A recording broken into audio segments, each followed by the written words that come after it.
Hey everyone, it is late at night and I am Norman. I am excited to be back out here where it all began. My first few videos were recorded out here in the workshop in hopes that I wouldn't disturb my soundly sleeping family inside. However, I'm out here tonight with a good reason, and that is because this is what my house looks like. We are finally getting the flooring put in after our refrigerator leaked in our kitchen and a portion of our floor was ripped up. We've been living on particle board until just the other day. And this room should look familiar to you all. Not really usable as a studio at the moment. So I wanted to do this video discussing a really cool and interesting watch that came through my feeds the other day, and I thought it reminded me of another watch with some similar attributes, and so I went and tracked that watch down.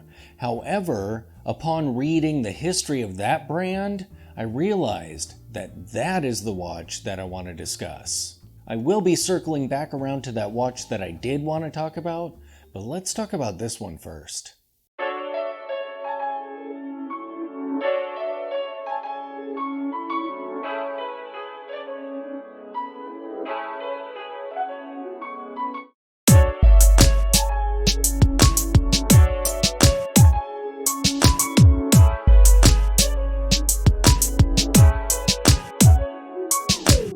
You may have encountered that one watch that uses ball bearings to tell time. I know I've seen it come through my social media feeds a few times.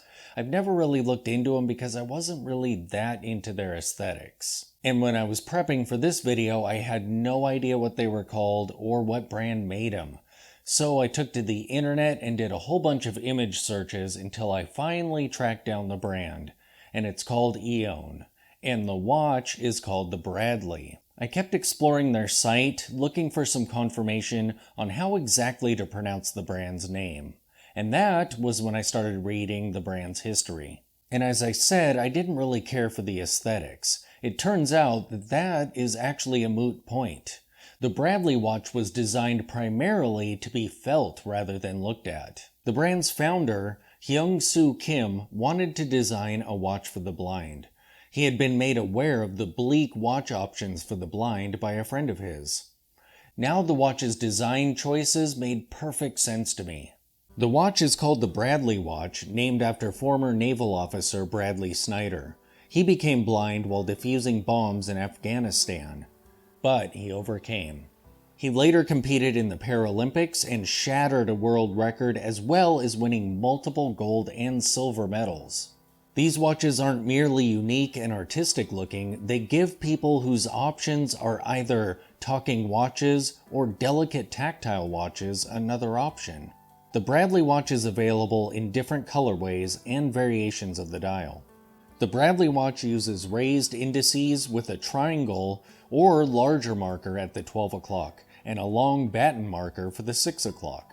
2 ball bearings are used to tell the time. The minutes track and bearing circle the dial just inside of the markers. The hour track and bearing runs along the sides of the case.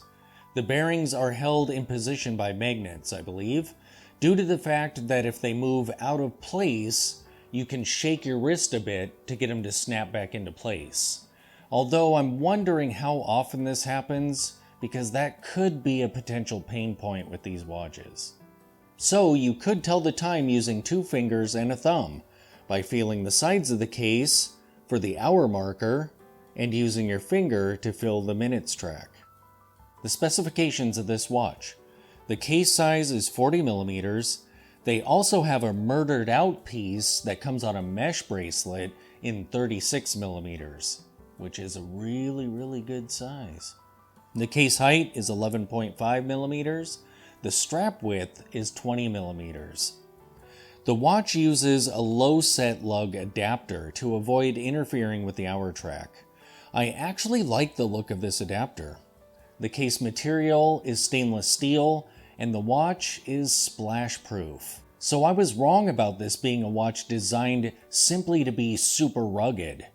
I think the one thing that I personally would change on this watch is the water resistance. However, I'm thinking that the way the tracks work, that might be extremely difficult to do. The movement inside this watch is a Ronda quartz movement. On watches.com, these sell for about $280. However, there are ceramic models that sell for over $300. So these watches are a bit on the spendy side. The watch that I was originally going to discuss in this video is the Alterum Jump Hour watch. This watch also eschews the typical dial protected by a crystal. It has a small window for the hour indicator, and below that is a rotating plate that has the appearance that it was neatly cut out of the dial. The seam is nearly invisible.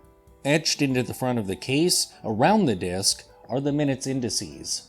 This is a tank-style watch, and I think it looks absolutely brilliant. The brand also has a round watch, the M100. This watch uses two spinning discs that both make up the center of the dial and indicate the time. The inner disc features a small dot near its edge that indicates the hour. A disc around that one indicates the minutes. Then there's a fixed bezel outside of that with the indices on it. And outside of that disc is a dive-style timer bezel. This watch looks so great. Both of these watches feature specialized integrated bracelets, so unless the brand offered different straps, you'd be stuck with the ones they arrive on. Their website is currently extremely sparse, and it appears that none of these watches are available. And with good reason. I reached out to the brand's owner, Justin Walters, and he informed me that both of these pieces are currently in the concept stage. There are going to be plenty of tough challenges with that Jump Hour watch, so it'll be interesting to see what price point that ends up selling at. But I'll be keeping my eye on this brand, because so far I think the concepts that have been put together are absolutely amazing. Be sure to check out the links that I've included in the description below, as well as a shout out to a fellow watch nerd YouTuber. So there you have it, a brand that is doing such amazing things for people who don't normally have very many options when it comes to watches, and another brand that is just about to begin its journey. And what a great start. Thanks for watching.